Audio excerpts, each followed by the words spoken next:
Bismillahirrahmanirrahim. Seni bergembira. Di antara kenikmatan terbesar adalah kegembiraan, ketentraman, dan ketenangan hati. Sebab dalam kegembiraan hati itu terdapat keteguhan pikir, produktivitas yang bagus, dan keriangan jiwa. Kata banyak orang, kegembiraan merupakan seni yang dapat dipelajari. Artinya, siapa yang mengetahui cara memperoleh, merasakan dan menikmati kegembiraan, maka ia akan dapat memanfaatkan pelbagai kenikmatan dan kemudahan hidup, baik yang ada di depannya maupun yang masih jauh berada di belakangnya.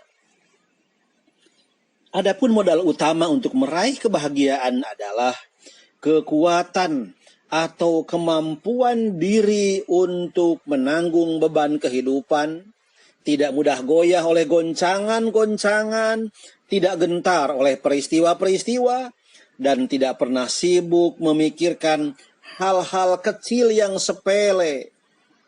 Begitulah, semakin kuat dan jernih hati seseorang, maka akan semakin bersinar pula jiwanya.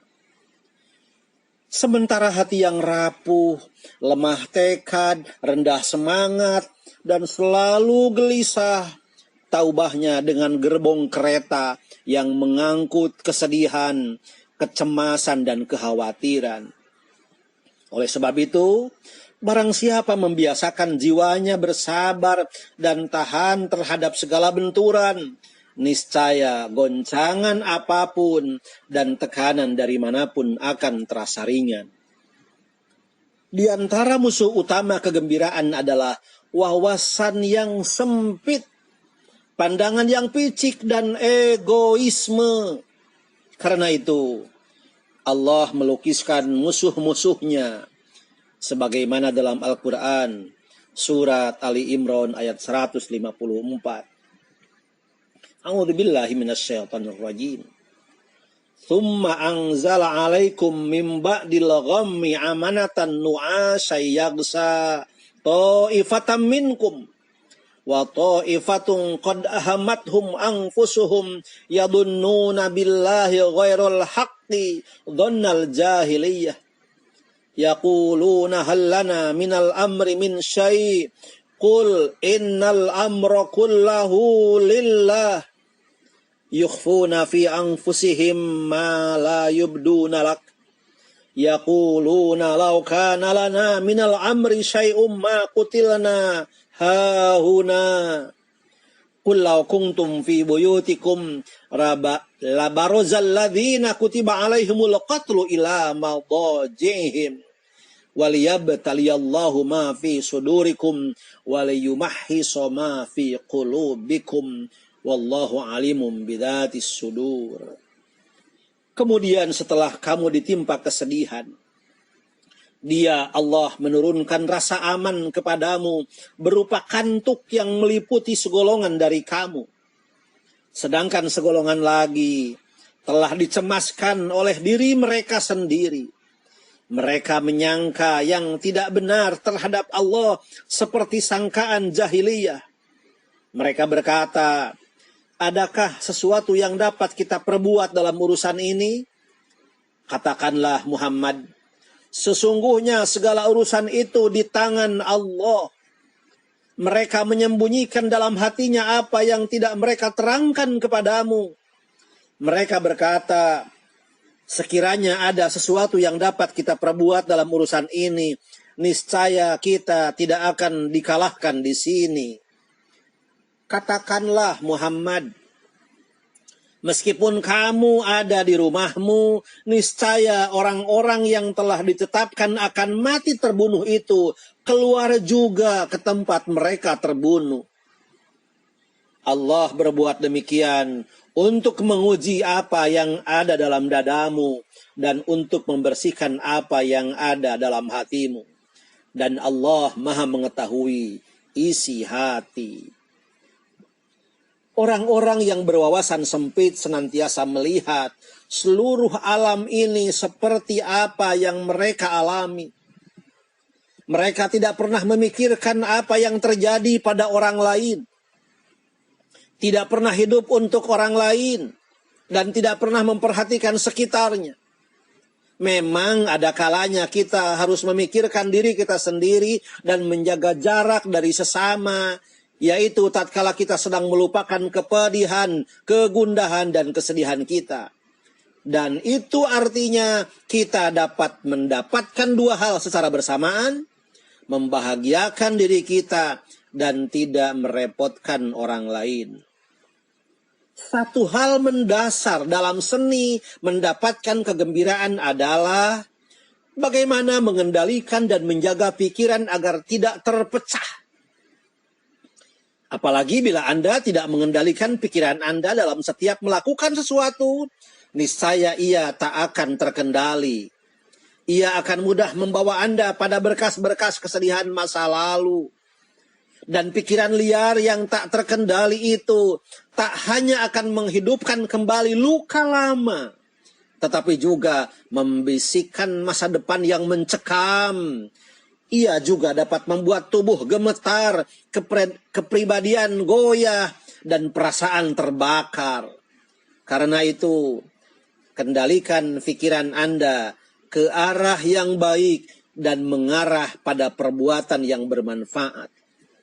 Wa tawakkal 'alal hayyil ladzi la yamut wasabbih bihamdihi wa kafa bihi bidunubi ibadihi khabiram basira. Dan bertawakallah kepada Zat Allah yang Maha hidup dan tidak pernah mati, dan bertasbihlah dengan memujinya, dan cukuplah Dia Maha mengetahui dosa-dosa hambanya. Al-Furqan ayat 5-8. Hal mendasar yang tak dapat dilupakan dalam mempelajari cara meraih kegembiraan adalah bahwa Anda harus menempatkan kehidupan ini sesuai dengan porsi dan tempatnya. Proporsional begitulah. Bagaimanapun, kehidupan ini laksana permainan yang harus diwaspadai. Pasalnya, ia dapat menyelut kekejian, kepedihan, dan bencana. Jika demikian halnya sifat-sifat dunia, maka mengapa ia harus begitu diperhatikan dan ditangisi ketika gagal diraih? Keindahan hidup di dunia ini acap kali palsu. Janji-janjinya hanya fatamorgana belaka. Apapun yang ia lahirkan senantiasa berakhir pada ketiadaan. Orang yang paling bergelimang dengan hartanya adalah orang yang paling merasa terancam. Dan orang yang selalu memuja dan memimpikannya akan mati terbunuh oleh pedang waktu yang pasti tiba. Dalam sebuah hadis disebutkan, sesungguhnya ilmu itu didapat hanya dengan belajar dan kesabaran itu diperoleh hanya dengan latihan. Satu hal mendasar yang sangat penting diperhatikan adalah bahwa kegembiraan itu tidak datang begitu saja, tapi harus diusahakan dan dipenuhi segala sesuatu yang menjadi prasyaratnya. Lebih dari itu, untuk mencapai kebahagiaan, Anda harus menahan diri dari hal-hal yang tidak bermanfaat. Begitulah cara menempa jiwa agar senantiasa siap diajak mencari kebahagiaan. Kehidupan dunia ini sebenarnya tidak berhak membuat kita bermuram durja, pesimistis, dan lemah semangat.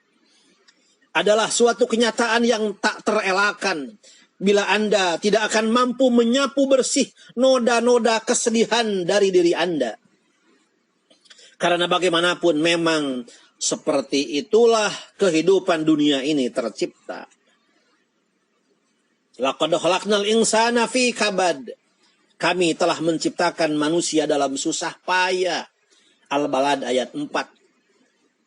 Inna khalaqnal insana min nutfatin amsyajin nabtalihi faja'alnahu sami'an basira. Sesungguhnya kami menciptakan manusia dari setetes mani yang bercampur yang kami hendak mengujinya. Karena itu kami jadikan dia mendengar dan melihat. Alladzi khalaqal mauta wal hayata liyabluwakum ayyukum ahsanu amala wa huwal azizul ghafur. Yang menciptakan mati dan hidup supaya Dia Allah menguji kamu, siapa di antara kamu yang paling baik amalnya, dan Dia Maha Perkasa, Maha Pengampun. Al-Mulk ayat 2. Demikian penjelasan Sang Pencipta tentang tabiat dan dasar dari makhluk yang bernama manusia di dunia ini. Semua itu real, semua itu kenyataan. Maka Anda hanya berkewajiban mengurangi dan bukan menghilangkan sama sekali kesedihan, kecemasan, dan kegundahan pada diri Anda. Sebab kesedihan itu akan sirna bersama akar-akarnya hanya nanti di surga kelak. Terbukti dalam Al-Quran disebutkan bahwa para penduduk surga akan ada yang berkata, Alhamdulillahilladzi azhaba 'annal hazan. Inna rabbana laghafurun syakur. Segala puji bagi Allah yang telah menghilangkan duka cita dari kami. Sungguh Tuhan kami benar-benar Maha Pengampun, Maha Mensyukuri. Quran Surat Fatir 34. Ini merupakan isyarat bahwa kesedihan hanya akan tersapu bersih dari seseorang tatkala ia sudah berada di surga kelak. Dan ini sama halnya dengan nasib kedengkian yang tak akan benar-benar musnah kecuali setelah manusia masuk surga. Wa naza'na ma fi sudurihim min ghillin ikhwanan ala sururim mutaqabilin. Dan kami lenyapkan segala rasa dendam yang berada di dalam hati mereka. Mereka merasa bersaudara, duduk berhadap-hadapan di atas dipan-dipan. Al-Hijr ayat 47. Tapi inilah dunia. Orang yang mengetahui apa dan bagaimana dunia, niscaya ia akan dapat menghadapi setiap rintangan dan menyikapi tabiatnya yang kasar dan pengecut itu. Dan kemudian ia akan menyadari bahwa memang demikianlah sifat dan tabiat dunia itu.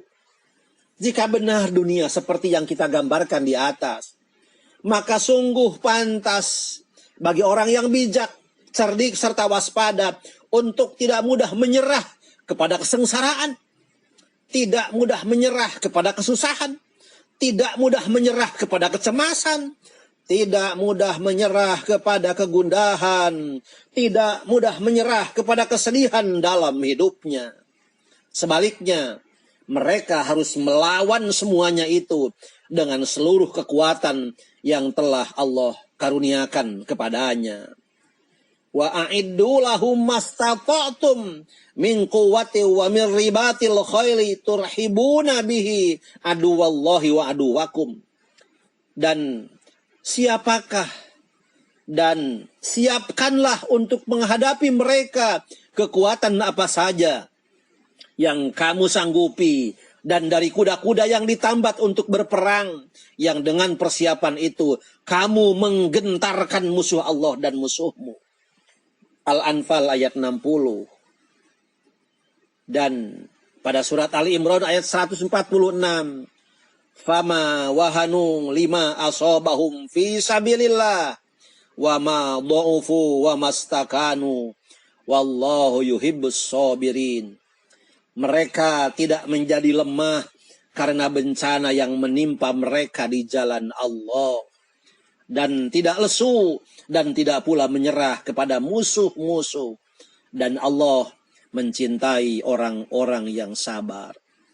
Terima kasih Alhamdulillahirabbil alamin.